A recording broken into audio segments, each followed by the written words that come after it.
Let's switch gears, talk men's college hoops. Florida won its third national title last season in San Antonio as Todd Golden's squad beat Houston in the men's final. The SEC broke the record for most bids in a single tournament with 14 as the Gators proved to be the best of the bunch. Fast forward to this season, Gators are in a position to go back-to-back. Didn't look that possible maybe a little over a month ago as a 5-seed in bracketology. But these new-look UFers are hitting their stride here in early March as a 2-seed in the South region. Let's bring in Mackenzie Brooks from Inside the Lines, which produces our bracketology on CBSSports.com. So let me get this straight, because we're starting off here as a comparison of this year with a team that won the Natty. And let me just remind folks, that team had Walter Clayton Jr., Elijah Martin, and Will Richard, who are all in the NBA now. Yeah, and crazy to think, statistically, this could be a better team. So that's one of the reasons we're really starting to like this team. And I think people were a little bit low on them to start the year because some of their metrics weren't up to par, but the momentum they have caught, and now we're starting to look statistically at the differences here, starting with their 2-point percentage and their rebounding numbers. They are dominating in the paint, statistically even better than last year. They were outshooting teams by 10% from 2 last year, now up to 14%. You look at that rebounding margin as well, +8 a year ago, which is still great, and now +14 on the year. They're tied with Tennessee for the #1 rebounding rate in the country. Now, what's scary about this is on the road as well. Like, they have double-digit margins on the road. So when we're looking into March Madness and teams that can be successful in the big dance, when you have such awesome road splits like that, that's what makes you so dangerous. And looking at one guy in particular, Ruben Chignello, who's one of their guys, one of their bigs who was there last year, he has a little bit more of a role this year. 5 more minutes, but it's 5 more points and 5 more rebounds. Like, he's doubling his production, and he's a direct correlation to this team and their rebounding numbers and their 2-point percentage numbers, which you couldn't think got better, but they somehow did.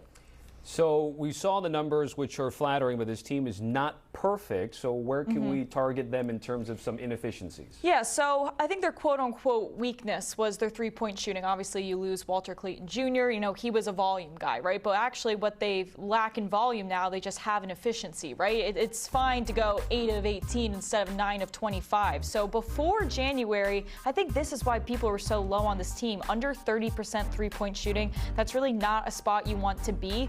But since January, not only are they the second best team in college basketball behind Duke and Torvik, but their numbers from 3-point range have just gotten astronomically better, averaging 46% 3-point shooting in their past 3 games alone. So yes, you lose such a big character, but you have a few guys that can go 2 of 5 here. Xavier Lee is someone who's stepping up as well for this team. So again, that goes into their rebounds and stuff as well, because you can feel comfortable shooting all these shots when you don't have a star like Walter Clayton Jr., because you have these awesome bigs that are also going to get the rebounds for you. So those 2 reasons have kind of become correlated to each other, and what was a weakness is now becoming great momentum for this team headed into March. Obviously, every time this time of the year, it's all about your path, who's ahead of you. In terms of Florida, who do they need to maybe try to avoid, at least from a numbers perspective? So a good thing for them is they're probably going to avoid that big 3 of Duke, Michigan, and Arizona. At this point, they are the best 2 seed. Now, there is a chance they could get that 4th 1 seed away from UConn. If UConn hiccups in any form or fashion, if they lose early in their conference tournament, if they lose in the regular season as well, those are 2 reasons that Florida could take that 1 seed. But regardless, this is basically how the top of the South region is going to look. That's either going to be a 2-seed Florida or a 2-seed UConn. Those can flip, but it's going to be the 2 of them, right? Neither of these teams are going to face a Michigan, Duke, or Arizona until the Final Four. So the fact that Florida gets to avoid that big 3 if they can hold on to that top 2 seed or bottom 1 seed, that's always going to help your chances, right? No matter what it is. Like, if we put them head-to-head against one of these big 3, they're around 40% chance to win. Now that becomes closer to a pick-em when they get to play UConn. So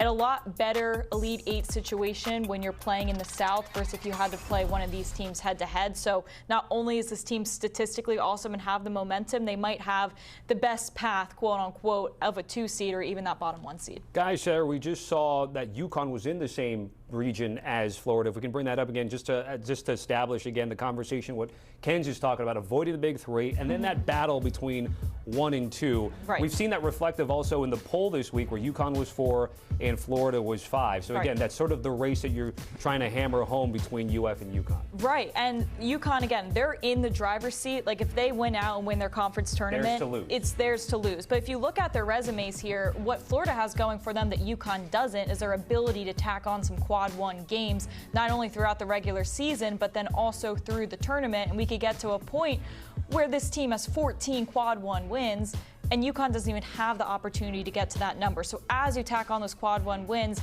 your net's going to get better, your WOB's going to get better. So they already have a better net, but their WOB is probably going to be just about even with UConn, and we're going to have a conversation seriously of these two teams head to head. And what we learned in that bracketology mock selection Sunday was after you seed these teams, they go through scrubbing, which means you are comparing the seed lines that are directly in front of each other. So if you have UConn and then you have Florida as that top 2 seed, there's a very realistic chance that that 12-team committee says, hold on, let's argue this, let's discuss, let's re-vote. And the team above 500 with the votes, it could potentially be a human flop for Florida to get the 1 seed. We saw that graphic. UConn beat Florida earlier this year, so let's not get no Notre Dame, Miami CFP conversation. I'm a Georgia Bulldog. I'm up here pumping Florida's tires for a full segment. True. But to be fair, you guys and some other smart people were on Florida a month ago and said, boy, the ranking doesn't match the resume. Right. But now finally it's all coming together. It all matches. They're 5th in the rankings. They're on the precipice of perhaps a 1 seed, at worst maybe a 2 seed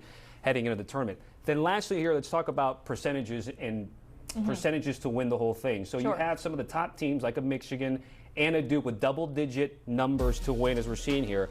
Florida comes in at number 6, so why don't you tell the folks at home what exactly that 6% sim really means? Right, so I think the key to drive home here is you have 2 seeds up here, right? Just because you're a 1 seed, if you're falling into a certain region, it doesn't make your path necessarily the best, talking about an Arizona here or a UConn that you're not seeing on this list. So the 4th highest % chance to win the Natty right now is Florida, which I think is just telling of we like them in the South region, right? We like their probability against UConn in a second rematch. Very hard to beat the same team twice. So they're sitting around plus 800.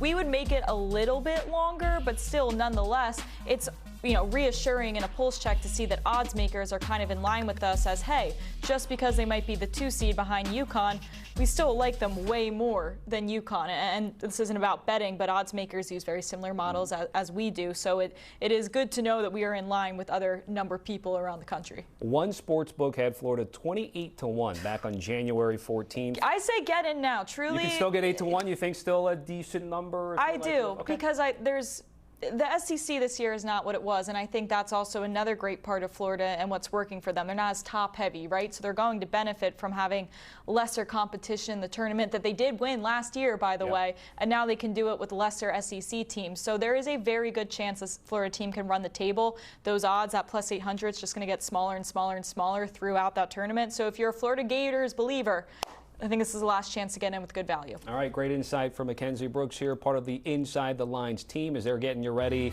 for bracketology. It's really all season long. Make sure you scan that QR code or go to cbssports.com/ITL to check out what they've got.